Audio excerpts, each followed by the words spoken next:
કોઈને પણ થઈ શકે ડિપ્રેશન? હા, ડિપ્રેશન પણ એક બાયોલોજિકલ બીમારી છે.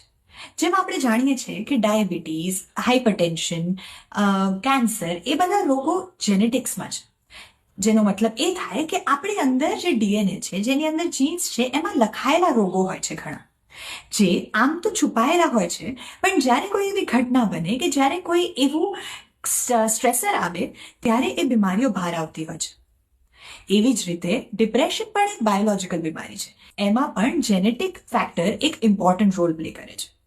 તો યસ, મને કે તમને કે કોઈને પણ, મોટામાં મોટા માણસને, નાનામાં નાના માણસને, અમીરમાં અમીર માણસને, ગરીબમાં ગરીબ માણસને, કોઈને પણ થઈ શકે છે ડિપ્રેશન.